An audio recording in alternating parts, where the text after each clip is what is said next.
और बहुत सी चीज़ें ऐसी हैं जो हम भारत से सीख भी सकते हैं। अमेरिका के जो स्ट्रेटेजिक कैलकुलस के अंदर जो वैल्यू भारत की है वो मेरा ख्याल है कि किसी और की नहीं है। इस वक्त भारत के अंदर दो बड़े वाकयात हो रहे हैं। कौन खाता नहीं खाता, या इंडिया का प्याज चल रहा है। आप भैया इनको कह रहे हैं कि इंडिया की मेडिसिन नहीं होनी चाहिए, ये होना नहीं चाहिए, वो यहाँ नहीं पे होना तो चाहिए। ट्रेड बंद है, कैसे इंडिया से प्याज आ जाता है? भाईजान सब कुछ उधर इंडिया से आ रहा है। भारत हमारा हमसाया मुल्क, उसमें मेरी कुछ ज़्यादा दिलचस्पी रहती है क्योंकि मैं ख़ुद भी वहाँ रहा हूँ। और बहुत सी चीज़ें ऐसी हैं जो हम भारत से सीख भी सकते हैं। गो कि हमारा जो ताल्लुक़ है वो हॉस्टिलिटी का है, लेकिन मिसाल के तौर पर आईपीएल को जिस तरह उन्होंने ऑर्गेनाइज़ किया और एक बहुत बड़ा नाम बन गया दुनिया में, वो हमारे लिए उसमें डेफिनेटली कुछ ना कुछ सीखने के लिए है। दूसरा, जिस तरह वो रईसीना डायलॉग करते हैं हर साल 2016 से, उसमें भी हमारे लिए बहुत कुछ है सीखने के लिए।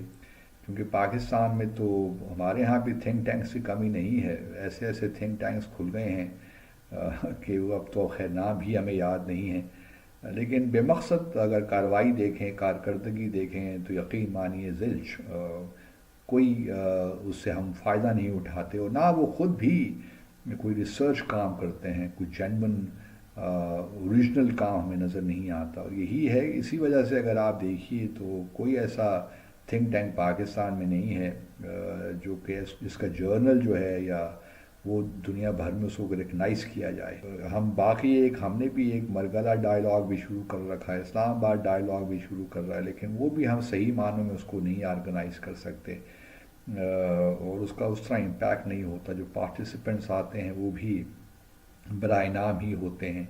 आप देखें ना, रईसीना डायलॉग जब हुआ तो उसमें अभी जो हाल ही में भारत में हुआ, उसमें न्यूजीलैंड के प्राइम मिनिस्टर की नोट स्पीकर थे, चीफ गेस्ट थे, और बेशुमार लोग आए हुए थे, बल्कि तुलसी गैबर्ड भी थी, डायरेक्टर नेशनल इंटेलिजेंस की अमेरिका की, और भी बहुत से लोग थे। बल्कि उसी मार्जिन्स में उन्होंने एक जो इंटेलिजेंस चीफ्स की एक कॉन्फ्रेंस भी करवा ली, जिसमें 20 से 25 डेलीगेशंस शामिल थे। तो ये तरीक़ा होता है नैरेटिव बिल्ड करने का। तो हमारे लिए बहुत कुछ सीखने का है भारत से, अगर थोड़ा सा हम अपने आप को, अपने जहनों को अप्लाई करें।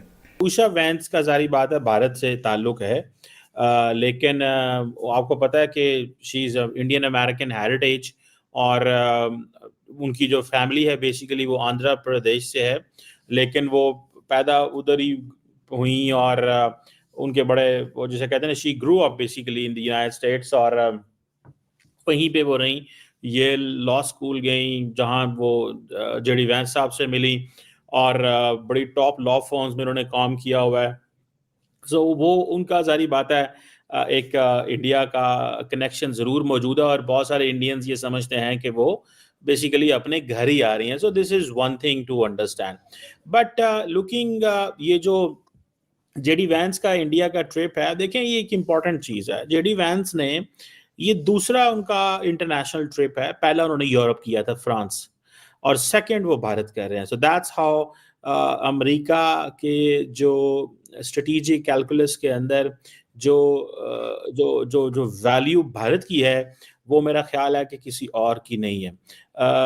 और जिसे वो कहते हैं ना, फ्रांस और जर्मनी, आई थिंक वो लास्ट महीने गए थे, और वहाँ पे भी जो गए तो एक तूफान जो है वो बर्पा हो गया था।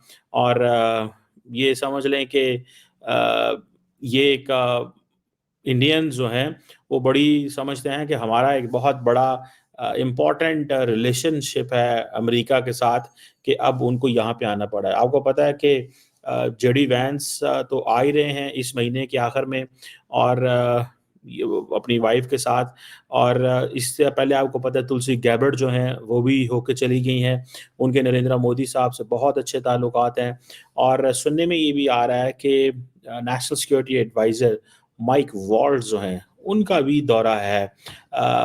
उनकी डेट्स पहले कमिटेड हुई थी कि 15 से 18 मार्च के बीच में आना है। आप पता नहीं वो आते हैं इन दिनों में या नहीं आते, what is it going to be. लेकिन ये जो चीज़ है कि उनका जेडी वैंस का इंडिया आना, ये एक इम्पॉर्टेंट डेवलपमेंट है। इसको बहुत हाईएस्ट वैल्यू दी जा रही है।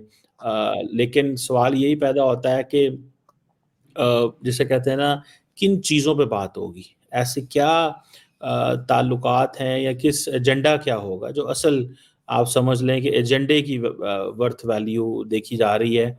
कि एक तो चलो ठीक है, हमने सुना है कि जी इंडो पैसिफिक की बात है, ठीक है जी, ट्रेड कोलैबोरेशंस, काउंटर टेररिज्म, ये अक्सर जो है वो अमूमन होता है। और अब इंडिया को यकीनन आपको पता है कि बाइडेन एडमिनिस्ट्रेशन में अगर इफ़ यू रिमेंबर और अगर आपने स्टडी किया हो तो इंडिया को बाइडेन एडमिनिस्ट्रेशन में कॉम्प्रिहेंसिव ग्लोबल स्ट्रेटेजिक पार्टनरशिप का ओहदा दे दिया गया था। ठीक है जी, कि ये हमारे कॉम्प्रिहेंसिव ग्लोबल, ठीक है जी, वो जो मुझे याद है 21 सितंबर 2024 को जो एक व्हाइट हाउस की प्रेस रिलीज जो जारी हुई, उसमें कहा गया था कि अमेरिका और जो इंडिया है वो उनके ताल्लुकात और उनके रिलेशंस और इनके इंटरेस्ट जो हैं वो ग्लोबल हैं, अब वो बायलैटरल से निकल चुके हैं। सो यहाँ से आप अंदाज़ा लगा लें कि ये ग्लोबल है, लेकिन वो थी बाइडेन एडमिनिस्ट्रेशन, ये है ट्रंप एडमिनिस्ट्रेशन। और ट्रंप एडमिनिस्ट्रेशन ने आते ही पहले तो 300-400 इंडियंस को निकाला, आपको याद है रिसेंटली। तो वो एक उसको बड़े अजीब तरीके से देखा जा रहा है कि ये क्यों निकाला गया, क्या हुआ, कैसे चीज़ें हुई, ये एक चीज़ मौजूद है। बहरहाल जो चीज़ समझी जा रही है, जिस चीज़ को वैल्यू दी जा रही है वो यही है कि असल में इंडिया और अमेरिका की जो पार्टनरशिप है, जो इंडियंस चाहते हैं, that shall be on technology partnership. दुनिया भर की जियोपॉलिटिक्स में आज भारत एकदम सेंटर पॉइंट नज़र आता है। भारत के अंदर इतनी सारी गतिविधियां हो रही हैं जिस पर पूरी वर्ल्ड मीडिया का हमेशा से पूरा फोकस होता है। हाल ही में हुए रायसीना डायलॉग में पूरी दुनिया भर में न्यूज़ बनी। इसमें न्यूजीलैंड के प्राइम मिनिस्टर आए हुए थे और इसी को देखते हुए पाकिस्तान की बेचैनी काफ़ी बढ़ चुकी है। पाकिस्तान का ऐसा मानना है कि हमें भारत से सीखने की ज़रूरत है। एक समय ऐसा था जब भारत और पाकिस्तान दोनों को एक तरह का देश माना जाता था, लेकिन अब दोनों के बीच में इतना ज़्यादा डिफरेंस हो चुका है कि पाकिस्तान के साथ भारत का नाम लेना कोई ज़रूरी भी नहीं समझता, क्योंकि भारत आज जो बड़ी बड़ी पावर्स हैं उनकी लिस्ट में आ चुका है, जबकि पाकिस्तान, अफ़गानिस्तान और सोमालिया जैसे मुल्क की लिस्ट में आता है। उनकी ना ही कोई जियोपॉलिटिकल रेलेवेंस है और ना ही उनको उतना कोई भाव देता है। और जब वो देखते हैं